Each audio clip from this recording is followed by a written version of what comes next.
If I could have your attention here in the Media Center, we are now joined by today's runner-up, Christopher Bell, driver of the number 4 JBL SiriusXM Toyota for Kyle Busch Motorsports. Man, I know you didn't win that race, but the way you guys were racing there, the final few laps, that looked like a lot of fun. Was it? It was. I was pretty bummed afterwards because I felt like I was in the perfect position to win the race and just didn't get it done. But you know, I'm happy for Bubba. That's really cool for him. He hasn't truck raced in a while, so to be able to hop back in one and win was, that's pretty cool for him. But just bummed for my guys because I felt like I said, we were in the perfect position to win the race, and I didn't get it done. Okay. We'll open the floor for questions. If you have a question for Christopher, please raise your hand. We'll get a wireless microphone to you. We'll go with Christina.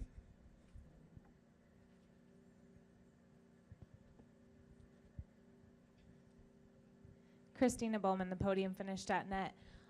Those last few laps were absolutely intense from our standpoint. Can you talk about how it felt out there on the track? Yeah, it was intense. It was actually a lot of fun. It was a fun race. It was tough because you never knew what was going to happen with your help behind you. My Tundra it drove really good. I didn't have enough speed, I felt like, to drive by those guys. And then, anytime I got help, then I could get a pretty good run on the guy in front of me, and then I was able to pass the 19, and I felt like that was the race-winning move. But, then down the back straightaway, Bubba took us 3 wide and got the lead. So, I don't know, was close, just disappointed in myself, really, because like I said, we were in the perfect position to win the race, and we didn't do it. Additional questions for Christopher? We'll go to Lee.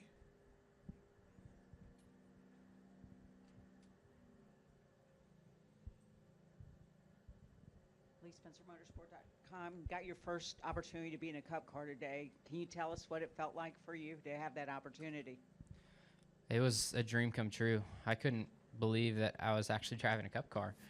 Just really thankful that everyone at Joe Gibbs Racing and the whole FedEx group over there picked me to be the standby driver, and to be able to get some laps here was very eye-opening, and it was really kind of surreal to be able to be driving a NASCAR Monster Energy Cup car.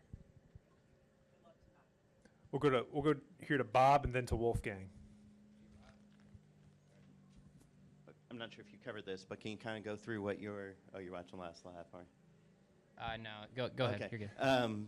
Kind of you're flying to Knoxville tonight, going to run Tony's car, and then fly back here. Can you kind of go through your plan? Yeah, well, as soon as we get done here, I'm headed to the airport to fly over to Knoxville, try and make the Nationals, and get a good run there. Starting 6th in the B feature, so got to transfer through the B to make the A. But as soon as the race is over there, I'll hop back on the plane and come back over here to Michigan. Wolfgang? I have an additional question with your experience with a Cup car. Obviously, the trucks are totally different machines. Is there anything what you can put to your advantage in a Cup car, what you learned in trucks? Well, so basically everything that we deal with in the trucks are magnified because we have so much downforce, so much drag. So all of the aerodynamics of the stuff, the cars, they have little things that are different, but the trucks, the draft is bigger, the side draft is bigger, so it's that's the biggest thing, to be able to I guess we learn how to use the air pretty good. Chris Knight. Chris Knight, catchfans.com. Christopher, you 12 top 10 finishes in 13 races. Are you guys the favorite to win the championship, and how do you feel about going to Bristol next week? I'm stoked for Bristol. That's one of my favorite tracks on the schedule. I was really fast there last year. Rudy was really fast there last year, so I feel like we should be in pretty good shape. It'll be interesting to see what they do at the PJ1, to see how that goes this time. If they put more down, I think they're going to make it wider anyway. So Bristol's one of my favorites. It's tough because lap traffic is everywhere, but that's what makes it fun.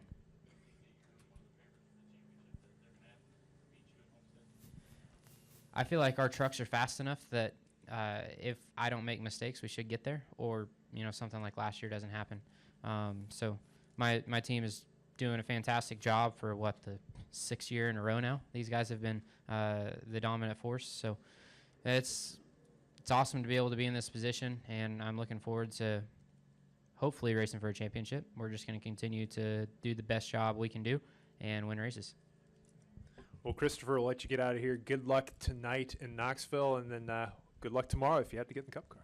Thank you. Well, we are now joined by today's fifth-place finisher for the 18th Annual LTI Printing 200, and who put on a heck of a show out there today is Austin Cindric, driver of the number 19 Draw-Tite Reese Brands Ford for Brad Keselowski Racing.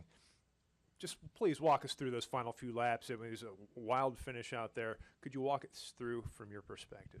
Yeah, so they were telling me, Joey was telling me, my spotter Joey, he was telling me that the Ford is going to work with these, going to try and get you guys away from the pack, which is telling me, okay, they think I'm bait, and they think they can all blow by me, and there's some truth to that, but we weren't necessarily the fastest truck all day, but I felt like in clean air our stuff was really good, and I think qualifying showed that as well, and even though we weren't trimmed out, but man, I knew it was going to come at some point. I was thinking to myself, is Bubba going to push me by the 4, or is he going to pass me? And sure enough, he dove it on the bottom of the racetrack. I got loose and he passed me. I guess my biggest lesson from today is honestly, I feel like I confirmed for myself that my racecraft's there on these big tracks, racing around guys like Kyle Busch, Bubba, Christopher Bell. These guys have done it all, and I'm just privileged to be able to race with those guys and show as well as we did. But I think my biggest lesson is I need to work on my social game, because I felt like I had quite the pass into turn 1 on Bubba.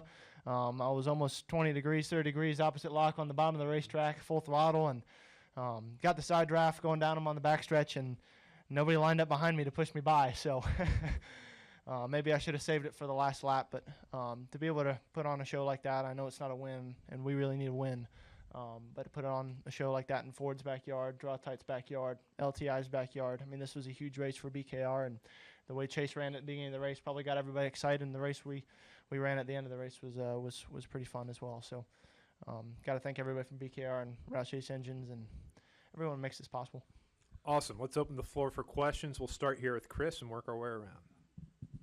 Chris Knight, catchfans.com. Austin, that pass that you made there late in the race with a couple laps to go, was it all or nothing? I mean, did you feel like that you had to win and to try to get into the playoffs? Yeah, I mean, it's going to be a stretch for me to make it in on points in 3 races. I mean, Truex has run a really good season, and I think Ben Rhodes will be somewhere for a win here shortly. So it's going to be tough for us to make it on points, and with the way the system works for the playoffs, I mean, everybody knows a win's the easiest thing to make it in, but we also show up to the racetrack to win, so there's not going to be a race that we're not going to try and win either way. But we got to be conservative in some sense because we are on the bubble. But this is another solid race. I mean, I talked to you guys before the weekend started, and like I said, I feel like the way Doug and I have been working together, we're really clicking, and I think that's a credit to every performance we've had in the last 6 races. So I think we just keep rolling like this. I feel like there's going to be a win there soon. Additional questions here? Let's go to Matt. Matt Crossman from the NASCAR Wire Service. You touched on this a little bit, but I'm wondering if that's as much fun to live through, even though you don't end up winning. That was incredible to watch. Was it as much fun to participate in, even though the outcome wasn't exactly what you wanted?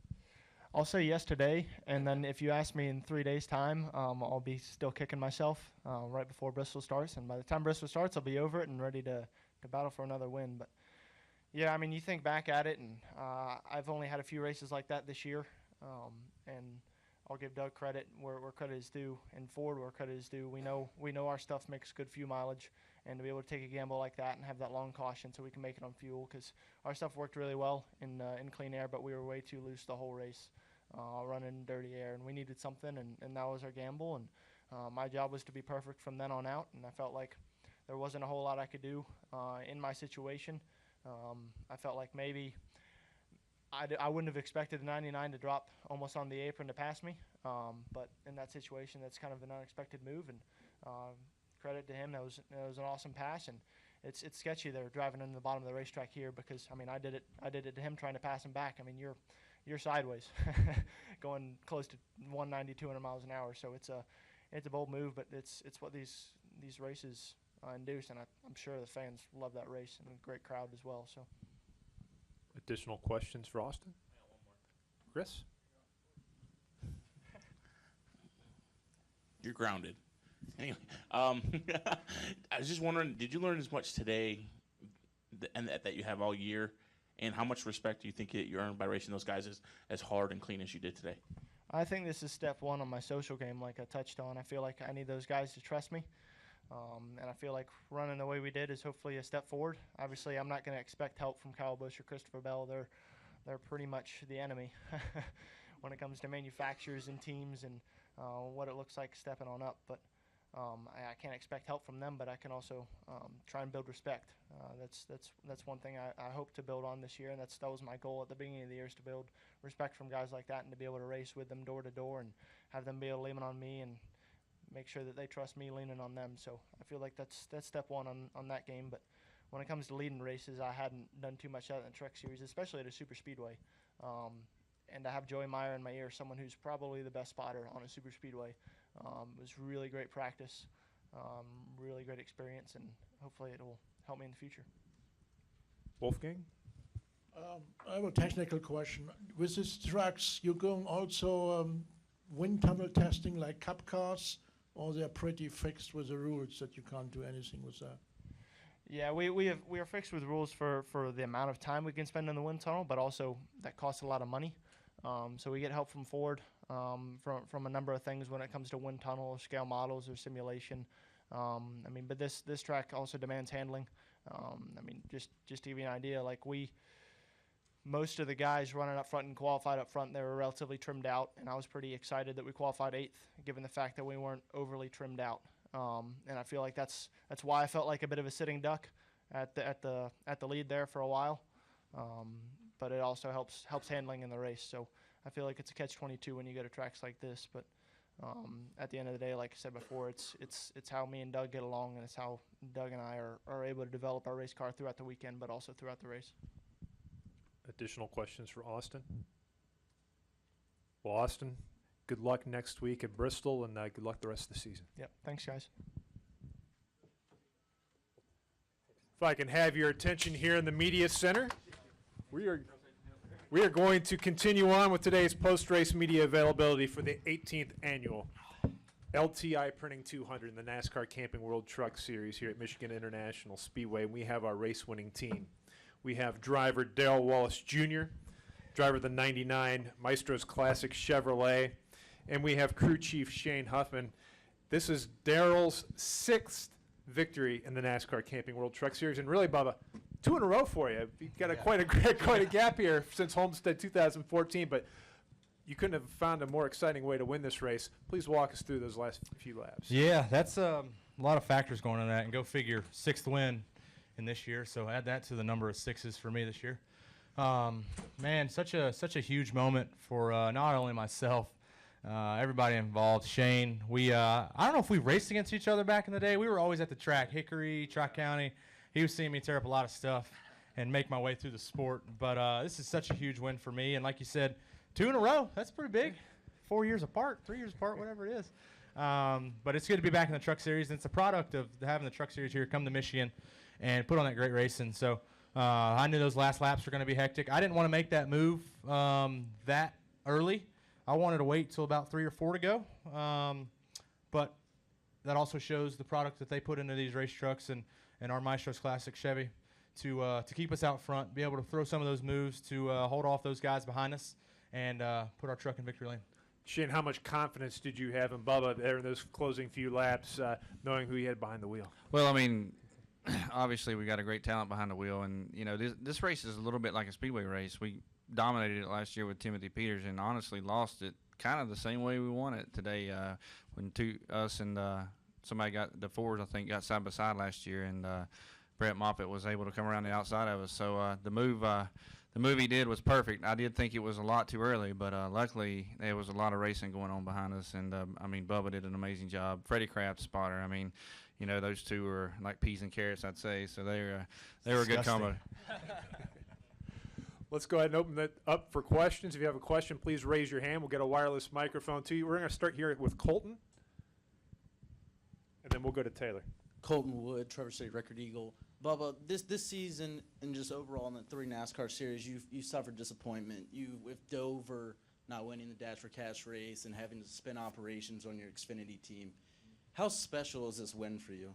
It's huge, and what's funny is we were talking about that Dover race in the hauler, all right, before we went out there. So I guess that was a little bit of motivation going into today to win this thing. But you know, to go through everything, everybody goes through trials and tribulations for a reason, and you have a lot more downs than ups in this sport.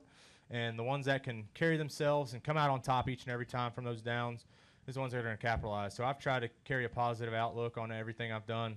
I'd slip up every now and again. Nobody's perfect. But when opportunities like this come in front, I got to make sure I'm well dressed for it. Thanks to Maestro's Classics, it's a perfect combination. They made me look good this morning. So appreciate y'all.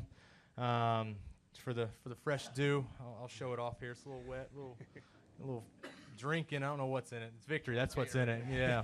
So we're just pumped up. It's a sweet victory for sure. We'll definitely cherish this one, and hopefully this builds on what's to come for in the years. We'll stay to your left there to Taylor, and then we'll go upstairs to the press box. Taylor DeSormo, MLive.com. I'm wondering when you exactly found out that you'd be having this ride earlier this week or maybe the week before, and then what's next for you in terms of when you'll be back in a truck or any kind of race car? Yeah, well, we started talking to anybody and everybody when we knew for sure that after the 43 and when Eric got back in that I was on the sidelines. So actually met Maestros and everybody from that team at Pocono. Austin Craven sitting over here had become a really good friend of mine in the last month and has really worked his tail off. So to put this deal together, and we talked about it for 2 or 3 weeks, and then we finally got it confirmed about 2 weeks ago. And so we thrashed on this thing. These guys didn't know who was going to drive it, when were going to race again. So for it to come together so fast, this is that adds that little sweet, adds a little bit more much. I don't even know what the hell I'm trying to say. It adds that sweet victory. I suck at these winning things. It's been a while. Let's go upstairs to the press box for a question.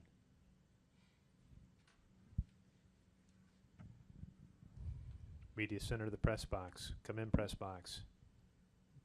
Okay, we're going to come downstairs here to Wolfgang. I have a question to Mr. Shane Huffman or Huffman. Huff Daddy. Huffman, okay, sorry. You go from here to the next extreme oval speedway to Bristol. Can you give some explanation technically how you have to change the car from here to the short oval? Yeah, it takes two completely different setups, honestly. It's Bristol is high bank, a lot of speed, short, bumpers, beating and banging. And here is, honestly, it's really close to a speedway race. I mean, it's just you got to time your moves perfectly, and you got to have a little help to do it. And so they couldn't be two more opposite tracks. So, I mean, the MDM guys, Matt Miller, Mark McFarland, and Doug Fuller, all those guys have given us, the tools that we need. We missed a couple races, but honestly, it's helped us prepare for the ones that we go to a lot better. So, I think Bubba makes driver number 7, so that's not a 6. So for us this year, so it's been it's been a lot of work. Honestly, mountain seats and doing a lot of different stuff, and there's only 5 of us total, and that's counting me. So there's really only 4, that work hard. So I got a really good group of guys, and it's just it's a lot of fun. I mean, we work a lot, but we Matt and those guys give us what we need, so it's rewarding to run good as well. We're going to come up front to Matt, then the gentleman in the back. Matt Crossman from the NASCAR Wire Service. I have a 2-part question for you, Darrell. I'll ask the first part first. Where were you for the first 90 laps or so? Giving everybody else a chance. Next question.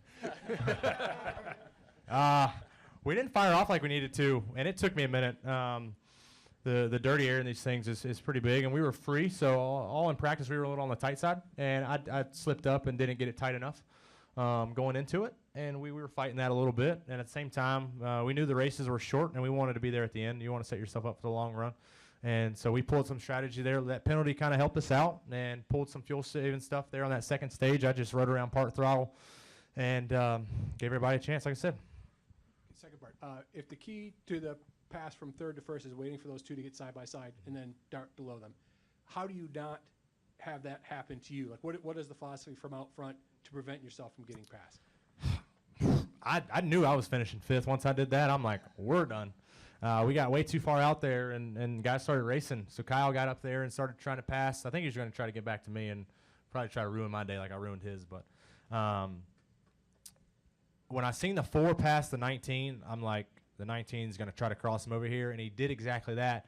But 2 laps before that, Freddie, my spotter, was like, right here, bud. Try to stay all you can in third, because once they start racing, that's going to be your shot. And it, like we talked about earlier, it came way too early. I did not want to make that move, but I also didn't want to be a sitting duck and let that opportunity go away. So I closed my eyes, turned left, and I heard clear and opened back up, and we were the leader. So that was a big move for us.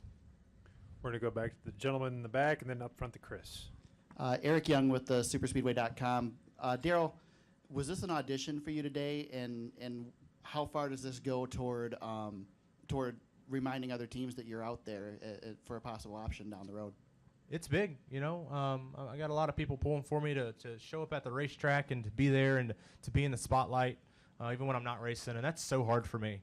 It's like all I've done for the last 14, 15 years is drove. I'd go to the racetrack and drive, and we would stop when we wanted to stop. So this whole being pulled out from underneath is new, and I had to wrap my head around that. It's like, you're right, I need to be active. I need to be out there in front of people's faces. So we got a lot of good things working for 2018.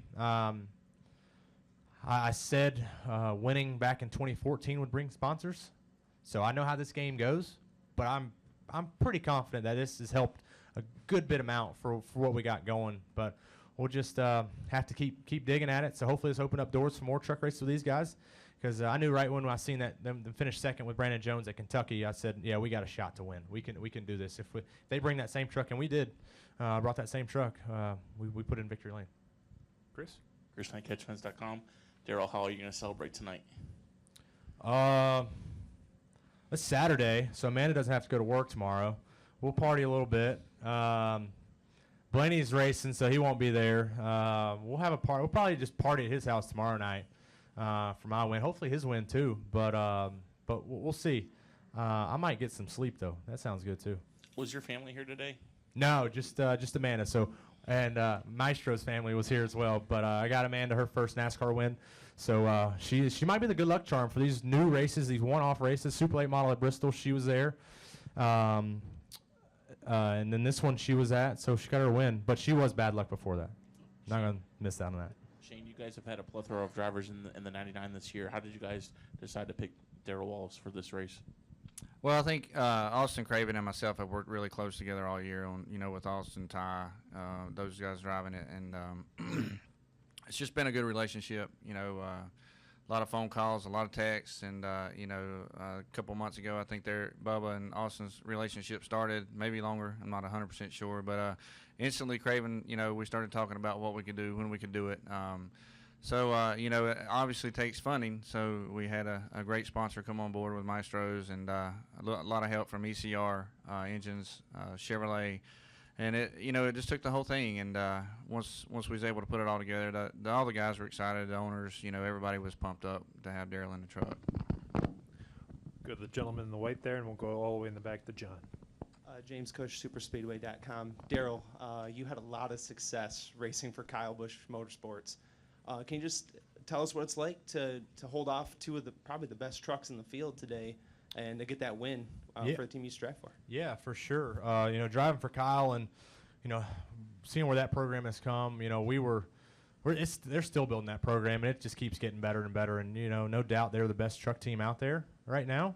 But when you put a great combination like MDM, Maestro's, New Era, ECR Engines, and myself at times, there's I think that you can add a little bit more fire and come out here and do this, and we were able to capitalize on that.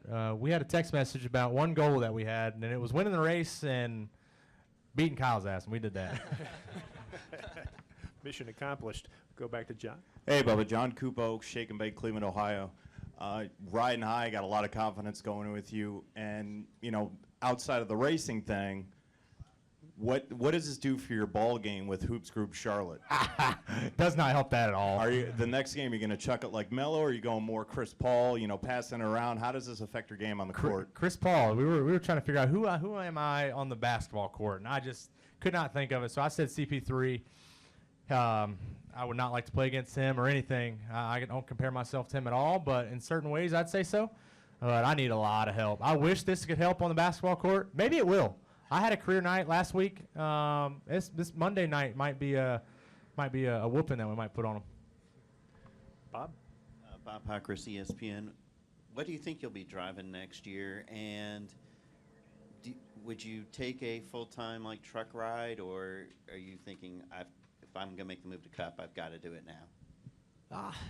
There's a lot of opportunities out there that we're still looking at, and if it's you look at the quality of the equipment, you look at who's working on these trucks, and if Shane wasn't there, like I said, we just met last week, 2 weeks ago, but I always knew who he was. I've heard his name, and I got a tweet that really kind of pumped me up from Rodney Childers. He's like, Shane Huff Daddy, and gave me 3 thumbs up on Twitter, and I'm like, all right, this is gonna be good. So I know what we're working with here, and I've heard nothing but good about Shane. So when you look at all those factors, and no matter if that's truck, Xfinity, or Cup, you got to put all those things together to go out there and make sure you're capitalizing on every opportunity and maximizing on that opportunity every time you're on the racetrack. I don't know what I'm driving next year. I never know what I'm driving the next year. Mike Massey with FrontStretch.com. So you mentioned Kyle Busch Motorsports, and you're one of many to drive there, and many more will win there as well. But you're the first guy ever to win for this team. So how does that feel to just put yourself in their history book? Oh, that's cool. Oh yeah, that's awesome. It's like I just told Bob here. It's all about who you surround yourself with and having the right people work on these trucks. And I could tell you walk into that shop, it's nothing but cars lined up, and those guys are thrashing on them and putting all their blood, sweat, and tears into it to make these things go fast. And that's what you need. They said they revamped after they took St. Louis off and revamped, and they come back ready to battle. And that's what it shows. You finished second at Kentucky, had some bad luck at Eldora with Ty in it, and we come here and run first. So they know what they're doing, and it's awesome to see a smaller team compete with these big teams and go out there and dominate. And then Shane, what does that do for you guys now? Well, it's huge. I mean, obviously, we've had a lot of different drivers, so funding is a little bit of an issue in the truck series at times, and so this hopefully opens the door up, and for sponsors, hopefully for guys like Bubba, to get opportunities. I mean, it's we're just so small, and not a lot of people knew about us, but like Bubba said, we finished third at Iowa, second at Kentucky. We was running third at Eldora, just kind of sitting there with Ty and cut a right front tire, and so we took Pocono off and come here and won. So it's been a pretty good last 4 races for us, really. So the team's been pumped up, the owners have been pumped up. We just unfortunately, it just takes money to do it, but we this a win never hurts anything. So. Aaron Bearden kicking the tires. We already asked about your plans for next year, but looking through the rest of this year, 1, what are your goals? And 2, you talked about driving a super late model at Bristol earlier this year. Is that something we could see you do again throughout the year, maybe to stay fresh if the opportunity arrives? Maybe. I seen Jamie Elton, who I drove for. He texted me after this deal. He probably wants me to come back and do another one. We'll figure it out, though. Those cars are fun. But I'd like to do another one-off race, see if there's something big going on there. But for the rest of the year, I don't know. I think we can line something else up more with Maestros here. I think they're all pumped up. I mean, I had to go out there and win for them, so they have to come back for a second one at least. So that's what you do. You get them on a really good high, and then it's like, okay, this is what we really do. We run second. But no, we'll see. We got a lot of people working. A lot of people are in my corner that are being pulled in every direction to make my program work, and I'm so thankful for that opportunity and have those people around me. But nothing set in stone for right now. I'll be on the sidelines again for 3 weeks, 3 months, who knows? Any additional questions for our race-winning team? Chris? Are you going to Bristol next week? Yeah, I'll probably go up there. It's a short one. Driving, I don't know. Yeah, I'll be there. Shane, are you going to Bristol next week with MDM? Yeah, we got Brandon Jones next week, and I think Brian Wong at Canada, and hopefully Bubba or somebody with his abilities at Chicago or Loudon. So. Final question, Wolfgang. Question again for Shane Huffman. You mentioned that you're a very small team, that you need money, et cetera, to carry on. What's the situation with the current sponsor? Is the sponsor in for the end of the year? And the second question is driving a Chevrolet. You cannot use maybe help of General Motors and Chevrolet, the marketing department, to arrange sponsorship for your team? Well, those are good questions. Obviously, Craven's been honestly very instrumental in our team this year as far as bringing new sponsors. Maestro's is obviously here today, New Era. Overkill Motorsports has done a couple with us. K&L Ready Mix. So I don't really know what the future holds, just being very honest about that. But, what was the second part? I'm sorry. Oh, yeah. Well, all the Chevrolet, obviously, a win at Michigan is big for Chevrolet, and I'll be very honest. Chevrolet has been very supportive of our small team. I called Dane Parentoni back in January, kind of told him what we had going on. We kind of had a mixed bag of nuts for drivers, and Dane and those guys jumped on board, and we've had tunnel time. We've had, we've been supported through parts and pieces, and so I think those guys were really pumped up today, and everybody likes Bubba. I mean, let's be honest. He's a great personality. He's great for the sport. I mean, we done that Facebook Live thing at the shop the other day, and I think we had 100,000 views before 8 or 9 o'clock that night. So I mean, when you've got a guy like that in front of you, and obviously Chevrolet's very, very smart. Their marketing department's very smart, way smarter than me. So I think that sky's the limit, honestly. So. We do have a question up in the press box. Oh, they're back. They are back, allegedly. Steve Schweitzer with Alaska Press. Darrell, we hear you saying that you don't have a commitment for 2018 yet. The guys up here in the TV booth, specifically I think it was Phil Parsons, said after you took the checkered flag that the kind of talent you display is a reason why you deserve an opportunity in the Cup Series next year. Would you tell us, have you had any conversations with Richard Petty or any other Cup owner about that possibility? Yeah, I mean, I've definitely kept close relationships with the 43 team. Every time I'm at the racetrack, I just be sure to say hello and continue to thank them for allowing me to jump in that ride and keep them where they needed to be while Eric was recovering. So get to see the King, get to see old Inman there. He always is pulling some pranks on you no matter what. But we've been in talk with a lot of people trying to figure out what I can do and what's next for Bubba Wallace and my whole organization here. Well, gentlemen, congratulations. Great victory today. Thank you. And maybe you make it 3 in a row at some point. Yeah, that's right. Good deal. Thanks. Take care.